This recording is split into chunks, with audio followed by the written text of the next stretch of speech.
நாளும் நீங்க தானே நடத்தணும். ஆவியானவரை நீங்க தானே நடத்தணும். ஆமென். அப்ப அந்த ஆவியை பெற்றுக்கொள்ளுங்க. ஸ்தோத்திரம். பவுல் எபேசியங்கிற ஒரு பட்டணத்துக்கு வந்த பொழுது அங்கு உள்ள விசுவாசிகளை பார்த்து கேட்டார். அப்போஸ்தலர் 10:2 அங்கே பவுல் எபேசுக்கு வந்து அங்கே கேட்கிறார், விசுவாசிகளான பொழுது நீங்கள் பரிசுத்த ஆவியை பெற்றீர்களா என்று கேட்கிறார். அப்படி அவங்க பரிசுத்த ஆவியை பற்றி கேள்விப்படவே இல்லை என்கிறார். 6 சொல்லுகிறது, அல்லாமல் பவுல் அவர்கள் மேல் கைகளை வைத்த போது பரிசுத்த ஆவியின் மேலே வந்தார். அப்பொழுது அவர் அந்நிய பாஷைகளை பேசி தரிசனம் சொன்னார். கைகளை வைத்து ஜெபம் பண்ண உடனே பரிசுத்த ஆவியானவர் வந்தார். இது ஒரு விசேஷித்த ஒரு அனுபவம். ஆமென். ரட்சிக்கப்படுவதே ஆவியானவர் வந்துட்டாரு அப்படின்னு சொல்லி சுயமாக நீங்க திருப்தி அடைந்து விடக்கூடாது. அது சுய திருப்தி இல்லை.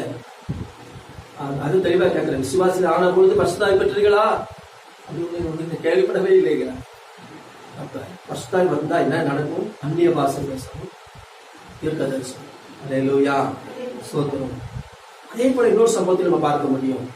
சமாரியர் எல்லாரும் தேவவசனத்தை ஏற்றுக்கொண்ட பொழுது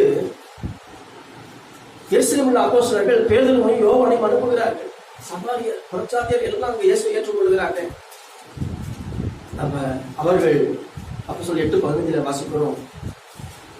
அவர்கள் ஒருவனும் பரிசுத்த ஆவியை பெறாமல் கர்த்தராகிய இயேசு கிறிஸ்து நாமத்தினாலே ஞானஸ்நானத்தை மாத்திரம் பெற்றுள்ளதை கண்டு அவர்கள் பரிசுத்த ஆவியை பெற்றுக்கொள்ளும்படி அவர்கள் ஜெபம் பண்ணி அவர்கள் கைகளை வைத்தார்கள். அப்பொழுது அவர்கள் பரிசுத்த ஆவியை பெற்றார்கள். பரிசுத்த ஆவியை பெறாதவர்கள் பரிசுத்த ஆவியை பெற்றுக்கொள்வது எத்தனை அவசியம் என்பதை பாருங்கள். அவசியப்பட்டுக்கணும். ஏன்னா ஆவியானவர் இல்லாம நம்ம வாழ்க்கையில ஒன்னும் விஷயம் நடக்காது. இப்ப பார்த்தோம், ஆவியானவர் வந்தா தான் எல்லா காரியம் நடக்குது. ஸ்தோத்திரம். நம்ம வைத்திருக்கிற வகையில் நம்ம தெரிந்து கொள்ளணும்னாவே நமக்கு ஆவியானவர் தேவை. ஸ்தோத்திரம். ஆண்டவர் சொல்கிறார், மாம்சமான யாவர் மேலும் என்ன ஆவி ஊற்றுவேன் நினைக்கலாம். எனக்கெல்லாம் கிடைக்குமா? ஆண்டவர் சொல்லிட்டாரு யோவான் 2:28 நான் மாம்சமான யாவர் மேலும் ஆவி ஊற்று. உங்கள் குமாரத்திகளும் என்ன சொல்வார்கள்?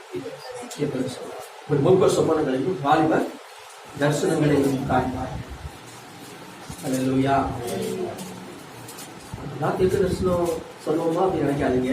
வேற தெளிவா சொல்லுவோம். குமாரனும் குமாரத்திகளும் தீர்க்க சொல்லுவாங்க. ஆமென். சின்ன பிள்ளைகள் கூட சில நேரங்கள்ல தீர்க்க தரிசன ஆவி என்ன செய்ய கிரியை செய்யறது நம்ம பார்க்கணும். ஆமென். அல்லேலூயா. குமாரனும் குமாரத்திகளும் தீர்க்க சொல்லுவார்கள். மூப்ப